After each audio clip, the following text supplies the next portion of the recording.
Bueno, en el día de hoy hablaremos 5 principales razones para el movimiento del precio del petróleo. Este video lo haremos en el idioma español. Bueno, lo haremos a grandes rasgos, hablaremos sobre las principales afecciones para el movimiento en la gráfica del petróleo en la actualidad, año 2019, fecha 19 de julio.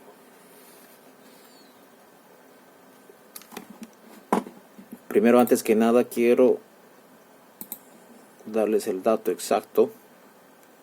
Tenemos que verlo porque esto cada segundo minuto cambia.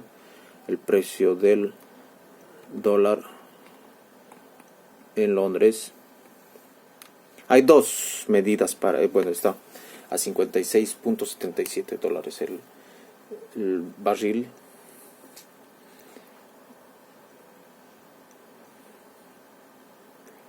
De Brent Crude. Hay dos tipos de medidas, que es el WTI, que es el West Texas Crude, y el segundo es el Brent, es el británico. Que bueno, el Brent es más ligero, más suave. Realmente se toma como referencia el Brent. Bueno, no nos desviemos del tema. Existen estos 5 principales puntos con los que el petróleo varía. Uno de ellos es la oferta y demanda. Mientras hay una demanda sobre el petróleo en las grandes ciudades, grandes aglomeraciones de gente, motores como Hong Kong, Nueva York, Moscú, existen una necesidad de los suplementos de energía. Yo lo comparo como un gran corazón que necesita la sangre, que necesita el petróleo para seguir sustentándose. Es uno de los motivos por los que sí existe un crecimiento de las ciudades en nuestra actualidad en el primer mundo. Bueno, hemos visto en estos últimos 10 años un crecimiento paulatino y sustentable sobre lo que es los países del los llamados tigres del sureste asiático, pero como Singapur, pero también de la China. Entonces, eso hace que el precio del petróleo suba.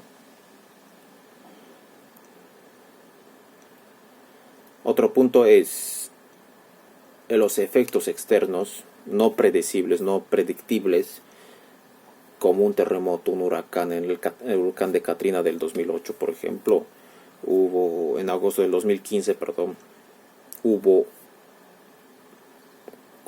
esa destrucción de una sociedad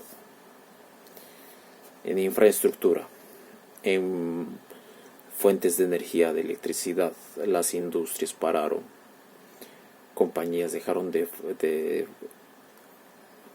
facturar, agua potable. Esa ciudad necesita suministros, necesita fuentes de transporte para brindar medicina, para brindar suplementos, productos alimenticios, para brindar materiales de construcción, elementos químicos, incluso armas, como lo hacen en muchos países africanos o países bananeros de Latinoamérica, en los que se hace una intervención con el pretexto de un desastre natural. Y no solo en los países del tercer mundo, como por ejemplo también pasó en Japón, en el desastre de Fukushima, en el que a raíz de ese desastre, de esa destrucción de esa zona, existe la subida del petróleo, porque esa zona necesitará nuevos suplementos, nuevos suministros. Bueno, no nos extendamos más en ese punto. El segundo punto es el movimiento del dólar. ¿Por qué? Porque mientras el movimiento del dólar esté subiendo, hay una subida de esa divisa, las otras divisas, las competidoras que se podrían analizar, como la libra esterlina u otras, tienden a la baja. Entonces el petróleo también tendrá a la baja. Por lo tanto, habrá un pump price, una bomba del precio del petróleo que también va a la baja en las estaciones de servicio.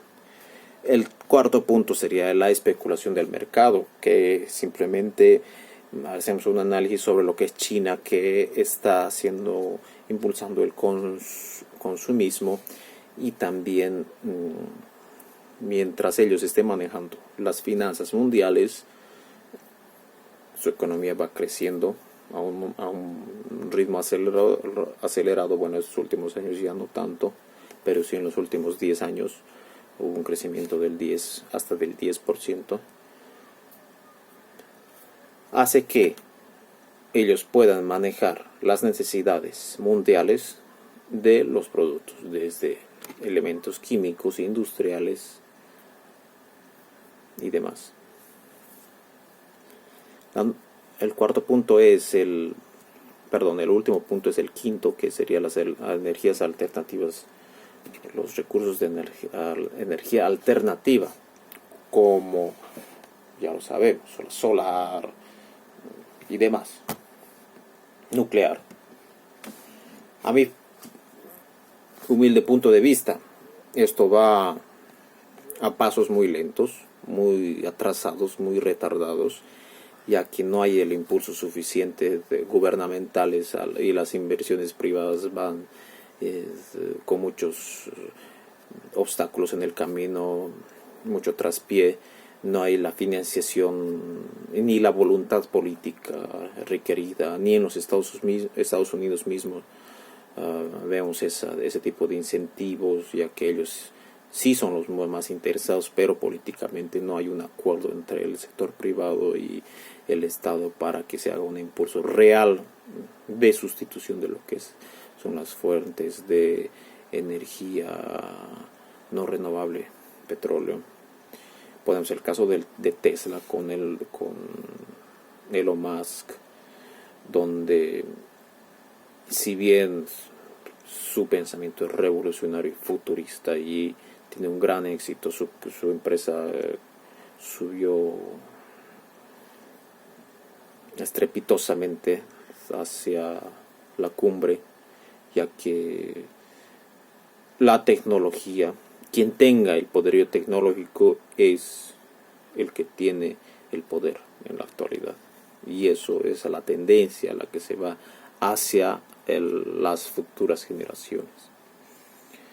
Bueno, pero no nos desviemos del tema, que es, por ejemplo, el fracking, que obviamente sabemos que los Estados Unidos son pioneros en este sistema, ellos son los creadores en eso, que consiste en que perforar 4.000 metros bajo la superficie y hacer ese rompimiento hidráulico con la utilización de fuentes hídricas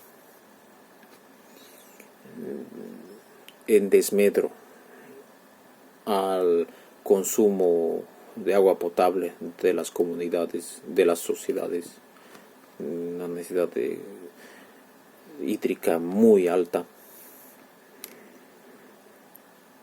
y la inyección de suplementos químicos, suplementos secretos químicos, más de 100, que no se los quiere sacar a la luz, son secretos por las compañías estadounidenses, que llevan al desastre de la civilización.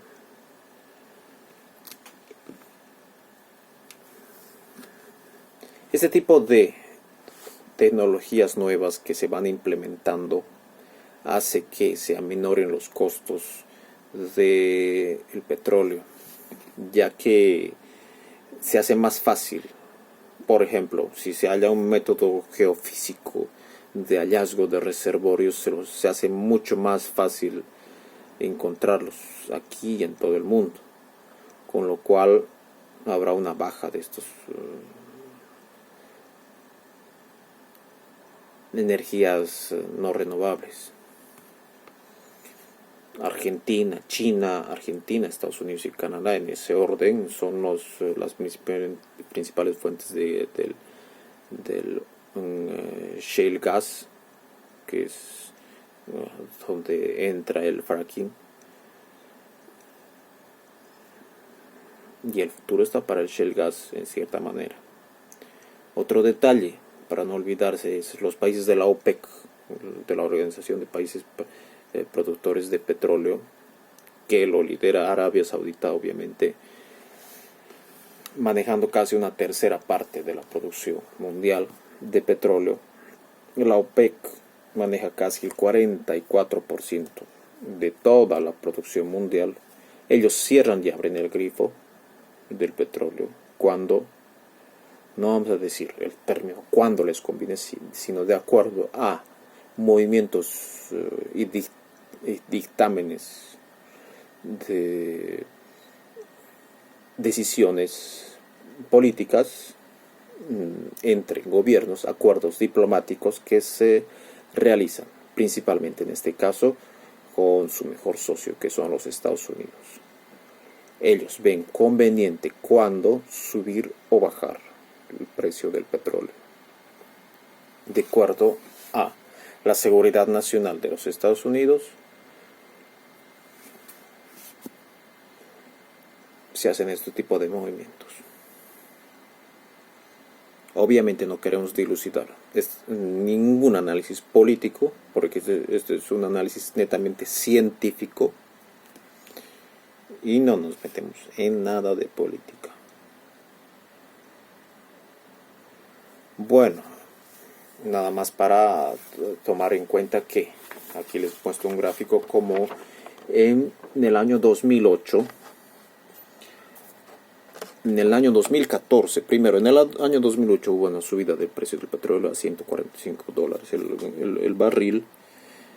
Luego bajó repentinamente a $40 para mantenerse en una estabilidad de 5 años, entre $50 y $60 hasta el año 2015 para bajar otra vez. Y en la actualidad, como dijimos, está a $56. 56.77 para la fecha. 19 de julio del año 2019, horas 19 minutos, horas Moscú. Lo decimos con detalle porque el precio del petróleo varía cada momento.